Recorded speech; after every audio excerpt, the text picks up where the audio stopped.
Okay. Hi, Gaye DeRusso with the Majestic Rider. So today my client Marissa is going to help me show you a little bit more about snaffle bits, because I know there was some confusion when I showed it on the video and showed people like how it collapses. I didn't literally mean like it's going to completely squish their tongue like this. Yes, that is impossible. What I meant is that it bends and comes down to apply more pressure. So I'm going to show you on Marissa's arm. So this is a loose ring snaffle. And if it hurts at all, tell me. So the way you're supposed to use the snaffle is you're pulling on the rein either left or right.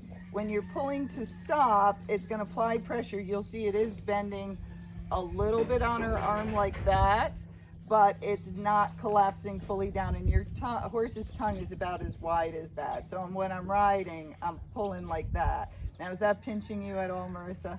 No. No. Okay. So, but it is collapsing down on their tongue, and that's how it's applying more pressure. And then what you don't see is this is also on the bars of their mouth. The hard part is the horse's mouth comes down, so the palate is on top of their mouth like that. So when I pull and it bends some, if the horse lifts its tongue up, so I'm going to put the palate like this and pull, you go ahead and lift your arm up. So if the horse lifts its tongue up, which a lot of times it does when it's trying to get away, then it can hit the roof of the mouth, and that's where the palate is. So when I'm demonstrating with this one, because it has more bend, it has more propensity to come up and hit the roof of the mouth. Same thing if we had a very thick bit. The horse's tongue is pretty thick, and then if their palate's low, it's not going to give them much room. So, and the benefit of this, if the horses are pulling, this does slide around more, so they usually can't pull as hard. So now I'm going to show you a couple other bits. I never have anybody to help me, but I do today. So this is a more miler type snaffle. Usually it doesn't have the broken mouthpiece, but it has this roller. So when I put it on her arm, you'll see it doesn't collapse down as far.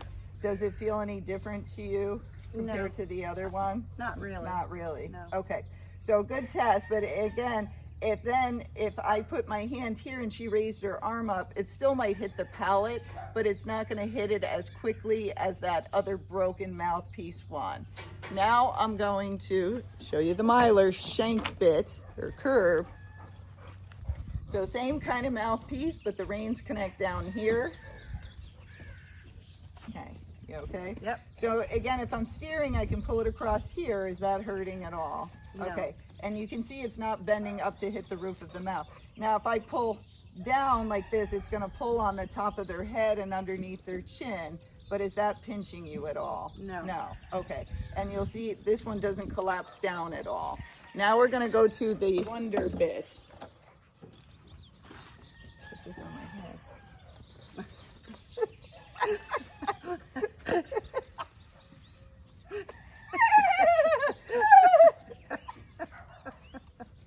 Was not expecting that.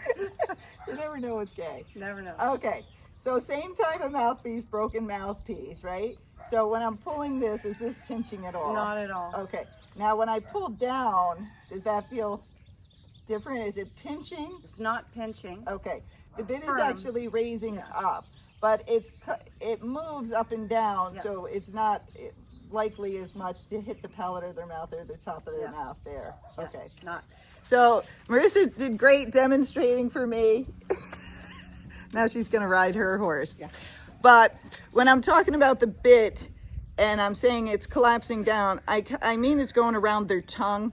But the ones that have the more of the snaffle like this, even though I'm going like this because I have no one to help me and I'm doing that quickly, what I mean is that it's bending around their tongue and then it's going to hit the bars of their mouth. So you're correct, it does not go all the way like this. It's like this, and then it's applying all the pressure though on the tongue and on the bars of the mouth, which is on the side of the mouth.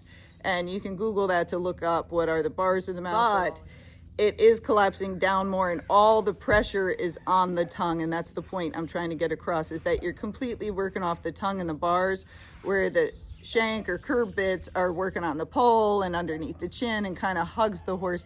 And that's a leverage bit, and it does apply a lot more pressure versus this is pound for pound how much you pull on it. And a lot of my clients are older and not as strong. So the leverage bits will give them a little bit more strength to stop the horse, since we're riding in a place where there's no fences and we need to have good brakes. And sometimes when a horse gets upset, it doesn't have as good brakes, and the clients might not be as coordinated or as well balanced, and I want to make sure they stop the horse. So again, it works in this direction, and then across their tongue is the way it's supposed to be used, and just pulling back to get their head down, then release. Same with the leverage bits. And then again, if you pull back on both reins, you're just going to see a little bit of this motion on their tongue. But if they have a low palate, again, that might bump into their palate. So first I'm just going to open her mouth if she'll do it. Okay, will you apply right rein, left rein, both reins? Oops, she moved her head. Okay, and so will you apply right rein, left rein, both reins? Okay, and then their palate. All right, I hope that helps. Remember, like and subscribe.